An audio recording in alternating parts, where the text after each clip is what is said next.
So there's a sound of a horn blowing. The 3 remaining faceless ones turn and begin to retreat. It's unclear how many of the initial attack force of these creatures are remaining in the woods, but they appear to be going eastward, which is the direction in which they came. Longwei, you can have a parting shot if you wish, an attack of opportunity. And I will take that attack of opportunity. And that is going to be a horrible swing. That's a 14 to hit. That would be a miss. Mm-hmm. Iring? 21. 21 is a hit. For 6 points of damage. And the enemy goes down, leaving 2 remaining, fleeing into the forest. What are you going to do? I'm going to call out, hold. Let's not chase them. That puts us at a severe disadvantage. We do have a few archers behind us. We do have a few swordsmen behind us. Let's let them retreat and see what we can do about refortifying the area. And hopefully they've been done for the night. If they harry us on a regular basis, we should be a little bit more prepared next time around.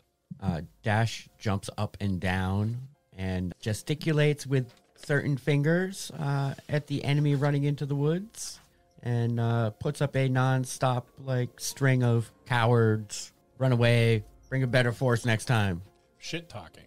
Yes. Madry, upon hearing hold, stops dead in his tracks, turns and walks to Longwei's side. Iring sheathes his bow, looks to where the down body fell. Should we go get that, check it out? Yes. All right. So you approach the body. It is face down. As it pivoted and turned to make a run, you struck it and killed it, causing it to lunge forward, face first, onto the forest floor. It's still pretty dark, so keep that in mind while you're searching or taking a look at the body. The lighting isn't great. What's the purpose behind you examining the creature? To see what exactly it is, to search it, to try to identify what is attacking. Make an investigation roll, please. 19. You check the body, roll it over. It is very skeletal in appearance from the neck up. It's thickly built from the neck down, much like an orc.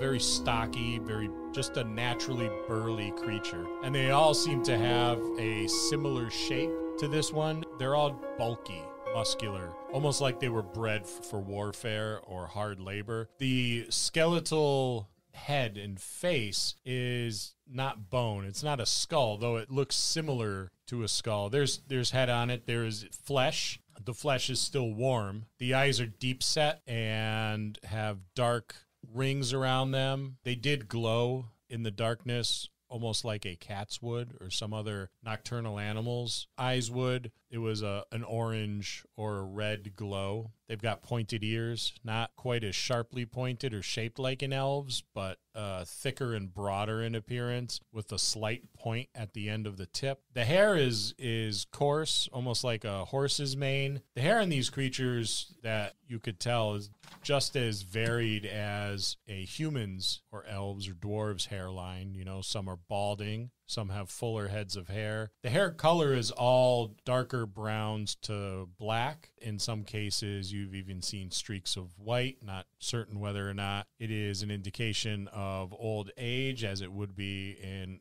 other species, or if it's simply a hair color that's normally on the spectrum of these creatures. Their hands are very humanoid in appearance, with long nails at the ends of their fingertips. Not quite claws, but a little sturdier than a fingernail would be. Their feet are broad and almost ape-like. It has an appearance of a hand. You haven't, in this recent encounter with them, seen them use their feet to manipulate objects. Their toes end in claws as well. Most of them are unshod. The only one that you made note of that had boots or footwear on was the one with the ram's horns. It was dressed very differently than the others. They have wraps, looks like leather wraps around their feet, around the bottoms of their feet, their ankles, and up their calves, leaving their heel and toes exposed. I'm not familiar with these people. I wonder, you know what? I'm going to first remove the arrow that I had shot it with, put it back in my quiver if it's still good, and then I'm going to pick the body up and carry it back to the settlement. Maybe somebody there can help identify it. The ones with the ram's horns are the ones on the horses, right? Horseback, yes. Gotcha. Anybody else? I'm just waiting for the rest of the group to make their way back to the reduced safety of the Bulmas that were set up. I'll be the last one to enter camp. There were quite a few dead bodies around that we had taken out, right? Yes. Madry looks around and says we should probably loot and then burn these bodies. Just an idea. Quick examination of the bodies would give us hopefully some indication of what we're combating. I would like to carry another corpse. I intend to do an internal examination in a safer environment. Okay. Dash wishes to remove a horn. As a trophy? Yes. Did we take down any of the ones with the ram horns? You didn't take down any of the ones with the ram horns, but they all have a horn of some type. Some have a single horn, almost like a rhinoceros in the center of their head, while others have some stubby satyr-like horns. Then there's some horns similar to an elk or an impala. No one with the ram's horns fell in the battle. The ones that ran away, did we register any fear on them? Did it look like they were afraid, or did it just look like they were following orders? During the battle, it looked like they were emotionless. There was no expression on their face. It was almost like watching a reptile hunt its food, catch its food, and devour its food. Just very unfeeling. There was no savagery. There was no malice to what they were doing. There wasn't these sounds and the grunts and the moans from the battle that you would expect in a situation, particularly when they were wounded. They bled. They bled a deep, rich colored red that was almost a black or a purplish color, but there was no emotion registered on their face. There was no sound when they were coming. Nothing. Just quiet. By the build of their feet, I would assume that they're very dexterous, and being unshod can move a little bit easier. But even then, whatever they're wearing, moving through the brush, nothing. Their movements may have been masked by magic. That is a possibility. Being in my direwolf form still, does their scent remind me of anything, or is it different in any way? You've never smelled anything like it. They're not particularly foul-smelling creatures, but they don't carry the same scent as man does, or elf, or dwarf, or troll, or any other creature that you have caught the scent of in your canid form. When you return to Birch Grove, there's still some wisps of smoke coming from the barricades. There's still some small flickering of fires. There's bodies being moved of fallen fairy soldiers. The injured are being taken to a makeshift field hospital in one of the larger trees that's not the snow birch that the queen lives in. As Sun sees that, he would immediately move in that direction, toting his corpse in hopes of both doing the examination and of aiding in the healing. Iring will bring his corpse more towards where the queen is, hoping that somebody there might help identify.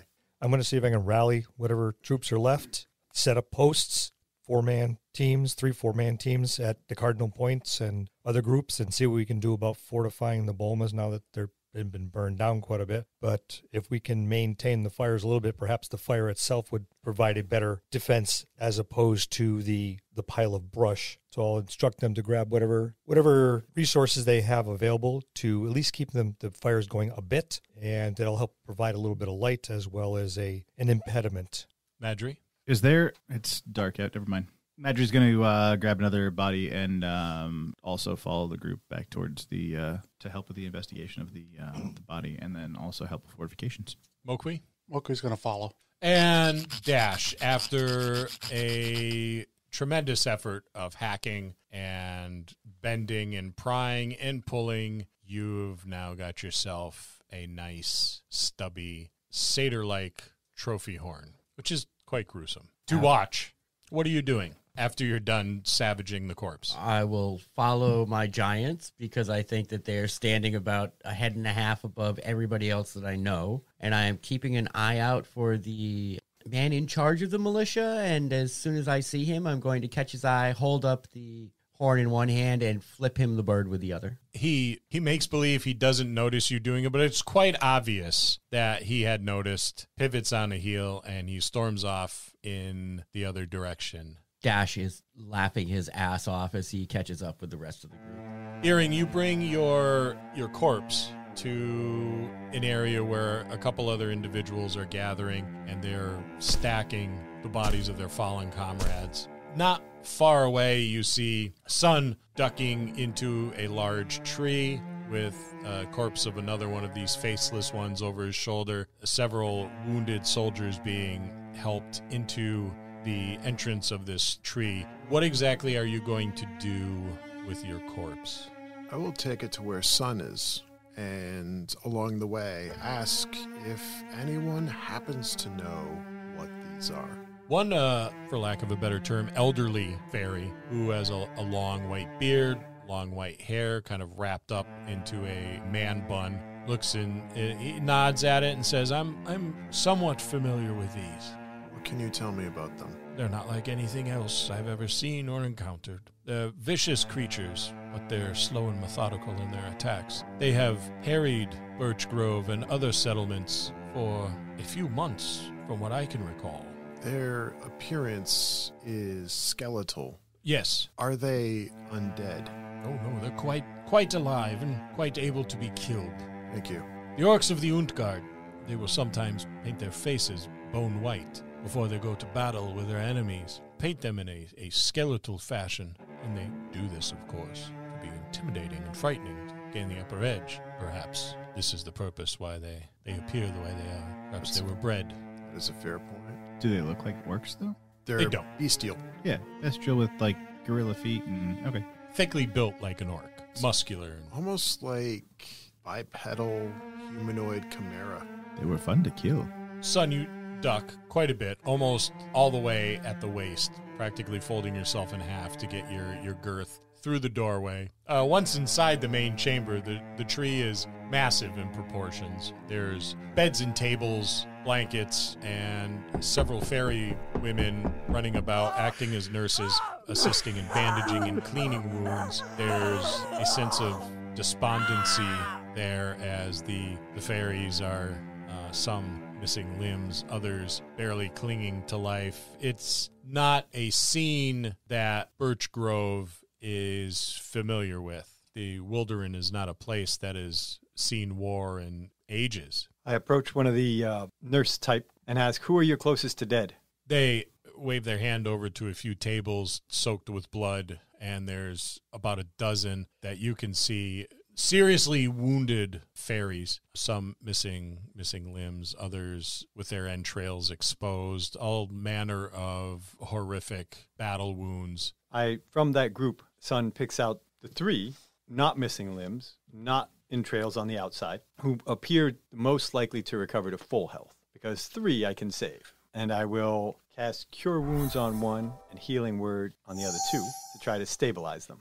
The rest, I'll do the field medicine that I can. And so this is, I'm now involved in a little bit of time. I'm over here working. I'm up to my elbows in blood. After I cast, I tell the nurses to tend to those three first, and I'll do what I can for the rest to see if I can just save their lives. I've deposited my dead body against a wall. I'll deal with that later. And right now, I am just moving as quick as I can from injured party to injured parties, doing triage, and those who I think I can save with non-magical healing, I will. Your healing abilities are well known within the Wylderynn, and there is a sense of calmness that comes over the field hospital as they see you come in and begin to work your craft to heal the injured. Longwei, the militia is, for lack of a better term, a wreck. They're scattered. They've lost friends and comrades. They've watched them be cut down. They've watched them plunge to their death from the top of trees. And despite the enemy turning and leaving and having this group of known capable fighters amongst them, their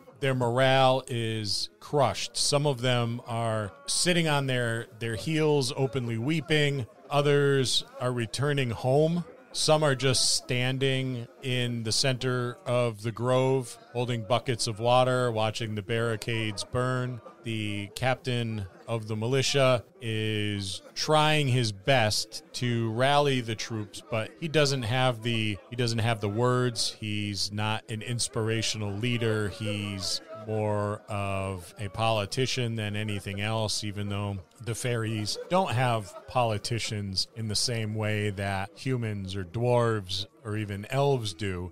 He's wearing the mantle of a title that was handed down to him and not earned. He is much like the militia that answers to him. Despondent, his morale and his will are squashed and crushed. He is just standing, looking at the gaps in the barricades, the fires that are still burning, the bodies being dragged and stacked, and the individuals being helped into the field hospital. There's civilians, if you will, sobbing and frantically clawing at the dead bodies of their loved ones. It's a scene the likes of which you have seen sadly before amongst a people who were crushed by an invading force, by your invading force, far too often.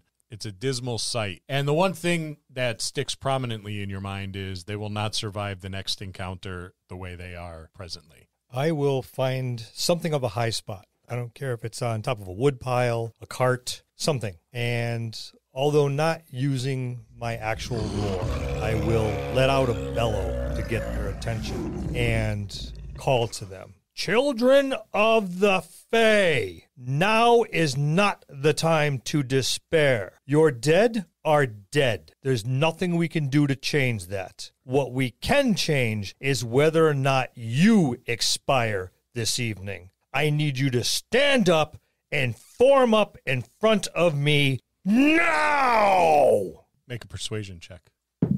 Ooh, that's going to be a 21. So a few of the younger ones start to line up. The easily inspired youth, they've got their swords and their shields and their bows, and they seem eager and ready. There's a few older men and women that are starting to gather around the chair that you're standing on in the center. But then there's still some others that look really uncertain. A couple of the ones that were sitting on their heels rocking have stopped and are now paying attention to you. Dash is wandering around the outskirts and poking and prodding the people who are not getting up, who have weapons anywhere near them, and pushing them towards the setup. And then there's Dash in the background, physically moving people That's fine. over to the chair that you're standing on. Madry is assisting in the background. She's going to be taking any of the wounded or dead family members and arranging them off on the sides in a...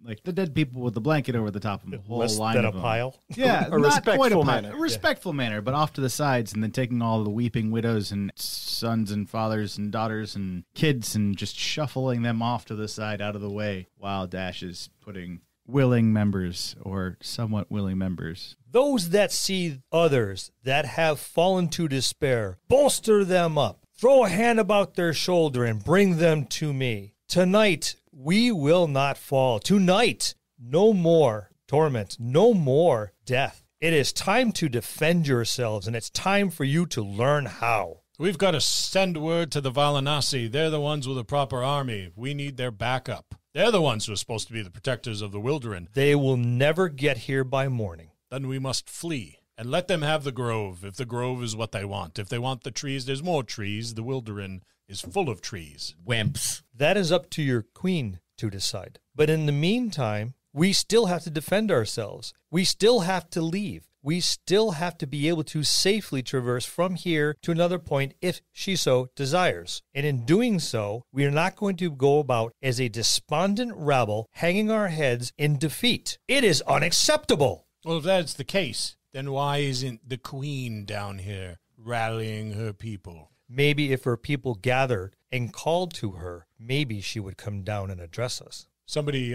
in the background says, it's the fucking queen's fault this is happening. She should have known. I've got a couple of good names we could start a chant with. What are you on about? Well, if you want the queen's attention, I'm pretty sure we could get her with a couple of choice little come down bitch.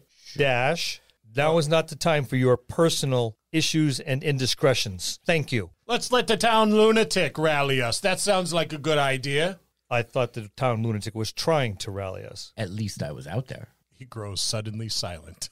Sergeant at Arms, go address your queen and tell her that her people wish to have a conversation with her. Aye. In the meantime, and I'm going to point to the front line that stood up first, I want you to fortify those fires. I don't care if it's furniture, anything but the birch goes into those fires. That's our line of defense. So they immediately go about Try working. not to burn everything at once. They got to last all night. We did find a lot of downed trees on the outskirts on our little visit. Maybe we should try to get some of these people to pull them in. Let's see what we have on this side of the circle first. From what they were saying the first time, they pretty much cleared everything out inside of the village. For brush. Okay. We don't know how far away the enemy has gone until we can send out scouts, and then we can use that. Just send out the flyers. Do we know what time it is? It's the middle of the night right now. The latter part, you would guess that we're about an hour away from sunrise. Do we see any of the fires, torches, or anything in the distance? Is that gone? Nothing. It's as though they were there and then they were not. The winding snake came down the mountain. Now it's gone. No mountain, just through the forest.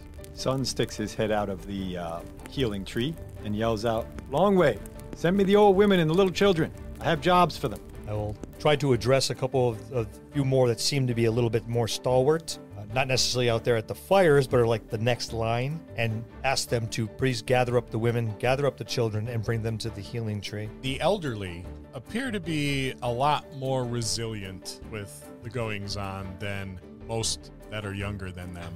They're going about their business, doing what they must. They immediately start walking towards the healing tree to assist. The youth have the foolishness of their youthful bravado, so they're willing to undertake pretty much anything. But still, there's the despondency that's just hanging. These are people they're not used to any of this. Well, I'm going to stay up on my perch and I'm going to bark orders, just so it seems like there's some kind of order to it. I'm trying to give as many people a job as possible. And even if it's just mundane, even if it's just move this, clean this, sweep that, someone go tend the fires, poke them, make sure they're spread out, and just try to get as many people involved in something other than standing around and sobbing. As you see, Longwei barking at these orders, Madry is kind of doing in the background of after he's moved the dead. He then starts bringing the old ladies over to Sun. He starts ushering people to fires and kind of helping orchestrate.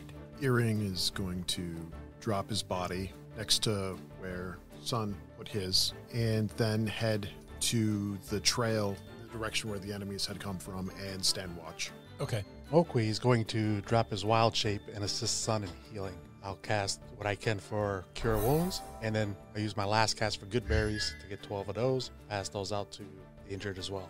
The mood changes drastically when you appear. The morale was a little better on the inside. Usually when people are ill and they see Sun or yourself enter the town or village or hamlet or whatever have you, there is a sense of relief because you're both known to be healers of the land, healers of the people. So the mood changes a great deal, and the pace is picked up a little bit by the women and children and some of the older fairies that are in there assisting. Outside, the queen comes. She is abnormally pale. She looks as though she had been weeping, and she's standing looking about at the destruction and the line of bodies, the cries of the injured emitting from the healing tree. And she almost freezes when she gets to the chair that you're standing on. I will step down off the chair and give her a little bow. I'm sure I'm going to have to bend over a little bit to speak into her ear and say, now is not the time. You need to bolster yourself for their sake as well as yours. I need you to get up on this chair, tell them, not necessarily that things are going to be okay, but things are in hand, and we need to be together. And I'll hold my hand out for hers and steady the chair so she can stand on it. She takes your hand and leans in and says, things are not going to be okay, Longwei. No, they're not. But we need everyone together. And that's what you need to reinforce. Everyone needs to support one another. Everyone needs to help as best they can. And if they come back, these people will not survive another attack. But we have even the slightest of chances if they're together. So she stands up on the chair, she fixes her gown, and she strikes her scepter upon the chair and gives the worst rallying speech you have ever heard in your entire life. She breaks down crying, falls to the fetal position on the chair, and starts saying over and over, all is lost, all is lost, all is lost. her subjects stop. They stop cold in their tracks, and they look at her, and they look to one another, and they look to you, and then they look to the bodies. I'm going to hold out a hand. I'm going to stand her up, and I'm going to slap her.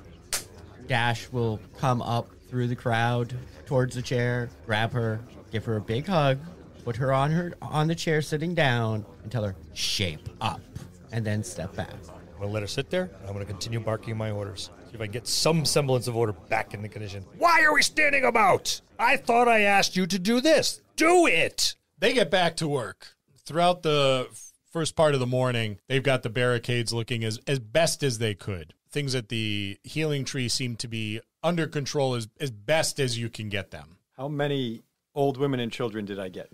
You got about a dozen. I'm breaking them up because I've finished triage. Son has finished dividing the injured into certainly going to die, maybe saved, and probably going to be saved. To each certainly going to die, I assign at least one child. That is your friend for at least a little while. Go talk to them. For the probably can be saved, I assign as many old women as I can spare, but I need 3 of the older women that I'm going to send off to gather food and supplies to travel. We will need to travel with the injured. Please go get me the food and supplies we will need from wherever they are in this encampment. Where are we going to go? We don't know yet, but we're not staying here. Just go get the supplies. If you needed to know where we're going, we don't know yet. Don't know yet. Not yet. What are we going to do? Who's going to protect us? I am. But you're a healer.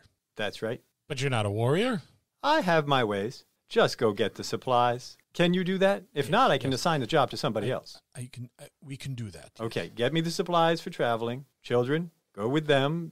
Hang out with that man over there and that fairy over there and that fairy over there. And as the children go to those fairies for the certainly going to die, I come up on each of those and do my best in an unobtrusive way to help them along their way. I know they're going to die. They don't need to hang out here for 3 hours doing it. I'm not going to cut their throat with a knife, but I'm fairly competent at the biology of living things. Okay, so no pillows over their face the struggling and all that gruesome. No, if I can make it look like I'm doing some healing by cutting, I'll make it look that way. Okay.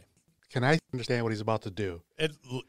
Because it's what I'm going to do is I'm going to brush his hand away and tell him go take care of the others. And what I will do is the folks that he had labeled, there's no saving them, I'm going to rub my hand over their forehead and use my poisonous skin to help them along their way.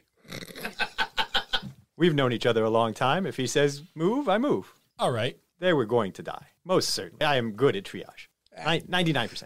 And I didn't want him to have to suffer with that because he saved me. I'm going to save him from this. And I'll direct the genuine nurse types that we have to work on those that are most certainly going to live. They just need bandaging up for travel. Teamwork. Mulquay's, sense of morale is just inspiring to everybody. After checking in with Longwei and kind of seeing that all of the fairies that are well and a part of the group are doing things, Madry goes to Iring and asks if he would be up for some ranging. Absolutely. Do we see any path or any indication of these? Do we want to see if we can see where they came from? Go check that out a little bit. There was plenty of them, so we should be able to track. It hasn't rained.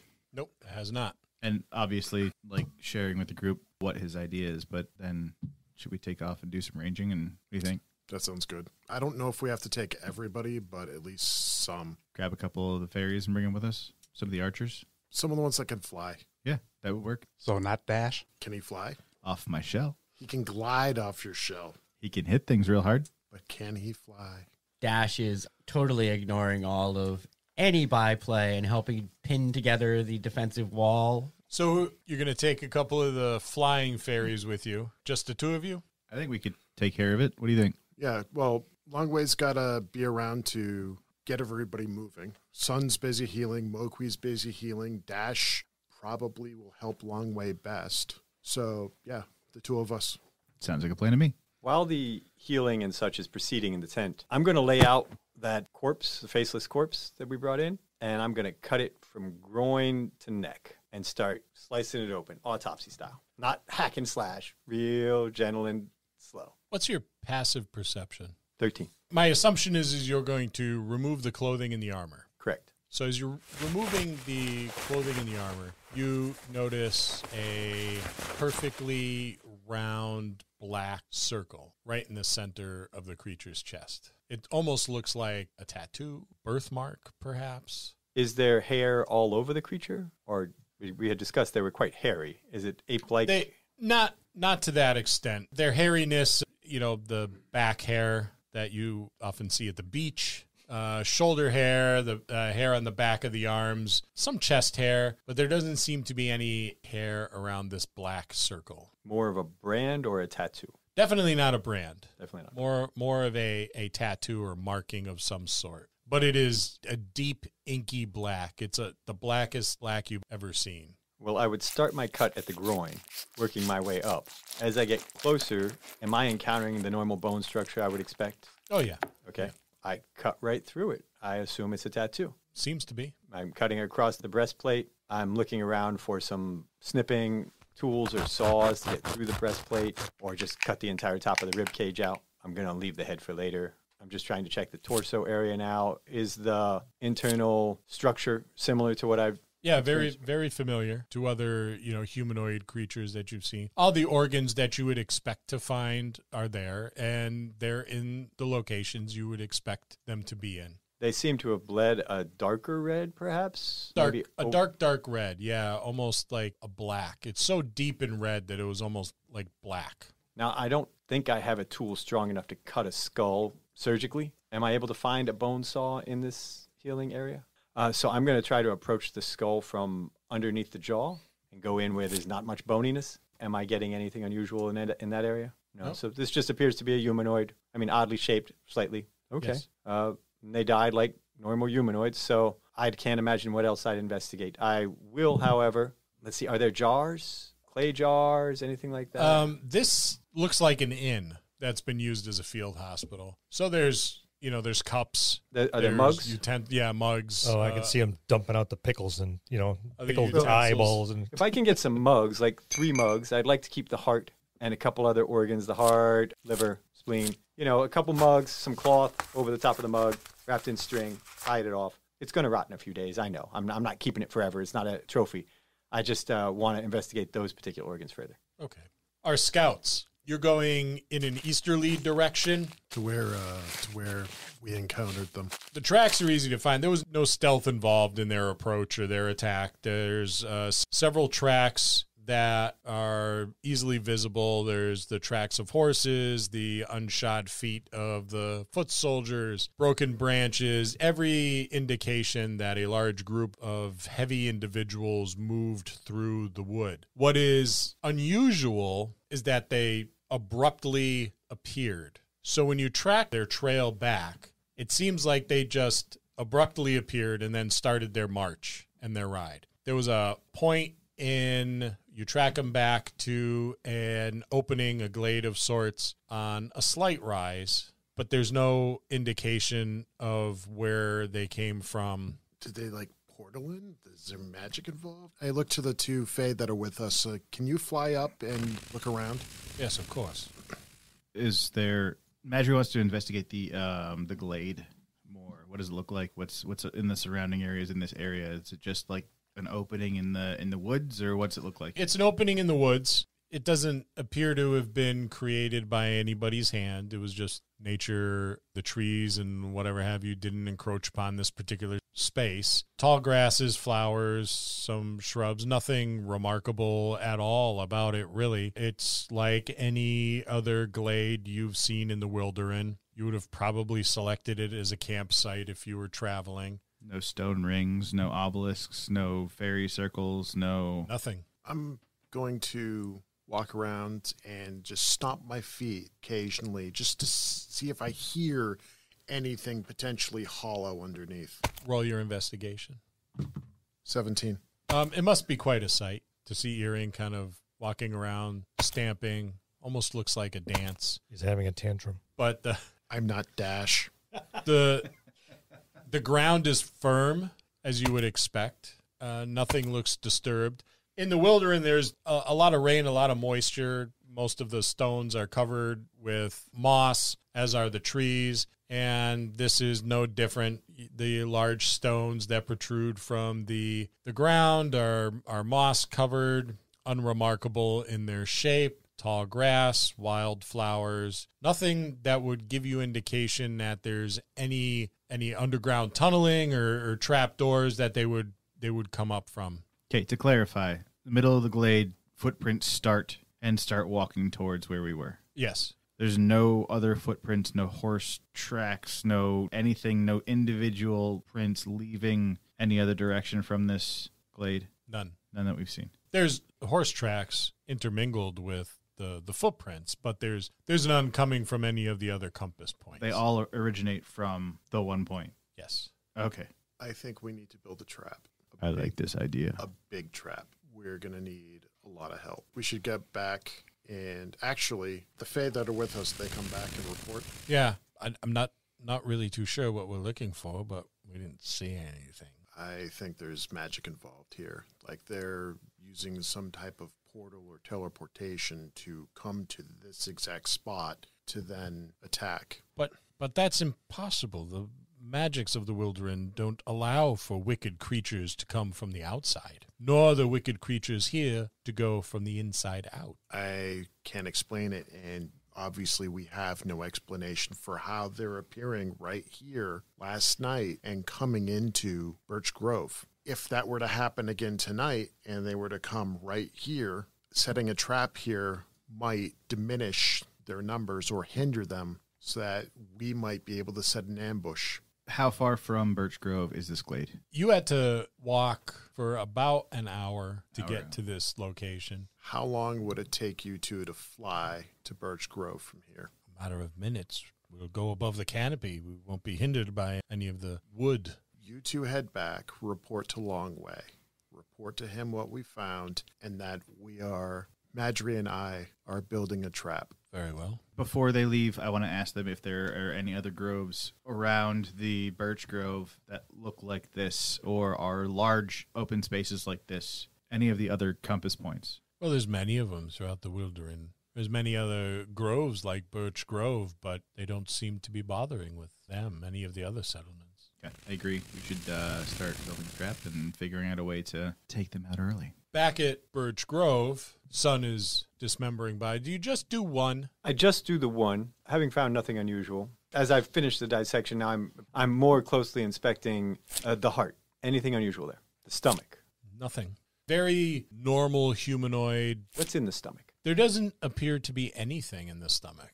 Large or small intestine? Anything? The fecal matter you would expect, some partially digested, what you would imagine, food items. There's some bone in there.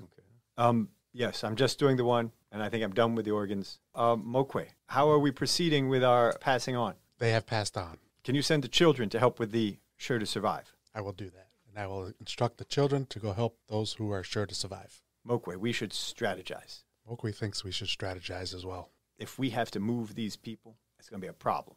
Many of them cannot walk. We can't put them up in trees because fire is obviously a tool here. Do these people ever delve into the ground? Not that I'm aware of. I haven't seen it either. What are we going to do with all these injured? I think that's up for the queen to decide. Yeah, should we go find her? I think we should. All right. I give a couple of last instructions and say I'll be back to the nursing crew. Have the old ladies returned with any supplies, or are they still out on their supply run? They're out on their supply run. They've been gone for quite some time. Okay, so we're going to go out and find Mokwe, and Sun are going to go out and find the queen. You exit the healing tree, and the queen is sitting on a chair that Longwei was once standing on, barking orders and rallying the people. She's got her head in her hands. She's just sitting there perfectly still. Longwei, 2 fairy flyers approach you, and that's where we'll leave it for this week.